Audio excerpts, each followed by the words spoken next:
আসসালামু আলাইকুম সম্মানিত ভিউয়ার্স, আশা করি আপনারা সকলে ভালো আছেন। আমিও ভালো আছি আলহামদুলিল্লাহ। আমরা আজকে দেখব কিভাবে আমরা ঘরে বসে আমাদের হাতে থাকা ফোনের মাধ্যমে আমাদের ভোটার নাম্বার এবং সিরিয়াল নাম্বার বের করব। চলুন কথা না বাড়িয়ে চলে যাচ্ছি মূল ভিডিওতে যাওয়ার আগে সবার কাছে অনুরোধ, এখনও যারা আমার চ্যানেলটি সাবস্ক্রাইব করেন নাই চ্যানেলটি সাবস্ক্রাইব করুন এবং পাশে থাকা বেল আইকনটি অন করে দিন, যাতে পরবর্তী ভিডিওর নোটিফিকেশন সবার আগে পৌঁছে যায় আপনার ফোনে।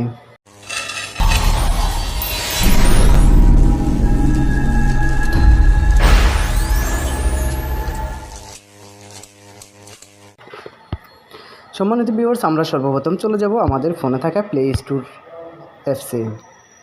প্লে স্টোরে আসার পর আমরা এখানে সার্চ করব স্মার্ট ইলেকশন।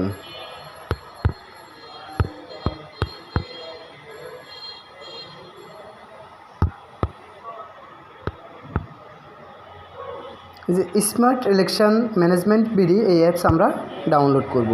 আমরা অ্যাপসটি ইনস্টল করে নিব। অ্যাপস ইনস্টল করার পর আমরা এখান থেকে ওপেনে ক্লিক করব। আমাদের সামনে এরকম একটি ইন্টারফেস আসবে।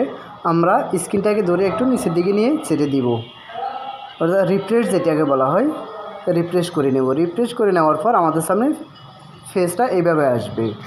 এখানে আপনারা যে নিচে যেটা দেওয়া আছে পার্লামেন্টারি ইলেকশন, আমরা এটার উপরে ক্লিক করব। তো এখানে ক্লিক করার পর আপনার বিভাগ কোনটা, জেলা কোনটা, সেটা আপনি এখান থেকে সিলেক্ট করে নেবেন আপনার বিভাগকে। যেমন আমার বিভাগ হচ্ছে চট্টগ্রাম, আমি চট্টগ্রাম সিলেক্ট করে নিলাম। এবার আমার জেলাটা কোথায়, আমি জেলাটা সিলেক্ট করে নিব। আমার জেলা হচ্ছে নোয়াখালী, আমি নোয়াখালীটা সিলেক্ট করে নিলাম। এবার আমার নোয়াখালীতে আমার আসন কত, আমার আসনটা হচ্ছে নোয়াখালী 6। নোয়াখালী 6-এর উপরে ক্লিক করব। আপনার আসন যেটা সেটা আপনি ক্লিক করবেন। 6-এর উপরে ক্লিক করার পর দেখতে পাচ্ছেন এখানে আপনাদের যতগুলো প্রার্থী আছে সকল প্রার্থীর নাম্বার এবং নাম এখানে শো করবে। এখন আপনাদের প্রয়োজন হচ্ছে আপনাদের ভোটার নাম্বার এবং সিরিয়াল নাম্বার বের করবেন কীভাবে। সেজন্য আপনারা থার্ড পার্লামেন্টারি ইলেকশনের উপরে ক্লিক করার পর হাতের ডাইন পাশে একেবারে নিচে ফাইন্ড এ ভোটিং সেন্টার, আপনারা এখানে ক্লিক করবেন। এখানে ক্লিক করার পর এখানে নিচে দেখতে পাচ্ছেন এনআইডি নাম্বার চাচ্ছে, এখানে আপনাদের এনআইডি নাম্বার দিয়ে দিবেন। যেমন আমি আমারটা দিয়ে দিচ্ছি।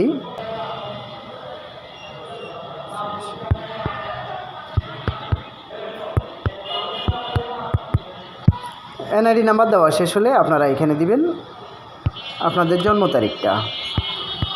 তো আমি আমার জন্ম তারিখটা দিয়ে দিচ্ছি এখানে।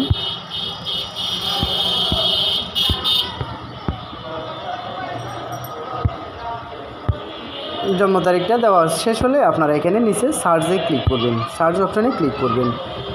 সার্চ অপশানে ক্লিক করার পর দেখতে পাচ্ছেন আমার ভোটার নাম্বার যেটা সেটা চলে আসছে, ভোটার সিরিয়াল নাম্বার যেটা সেটাও চলে আসছে, আমার কেন্দ্র কোথায় সেটাও চলে আসছে, আপনার ভোটার কেন্দ্র যেটা সেটা ছবিও চলে আসবে নিচে। এভাবে আপনারা সহজে আপনাদের voter number, voter serial number এবং কেন্দ্র সহজে বের করতে পারবেন। তো এই ছিল আমাদের আজকের ভিডিও। দেখা হবে পরবর্তী কোনো ভিডিওতে। সেই পর্যন্ত সবাই ভালো থাকবেন, সুস্থ থাকবেন। আল্লাহ হাফিজ। আসসালামু আলাইকুম ওয়া রাহমাতুল্লাহি ওয়া বারাকাতুহু।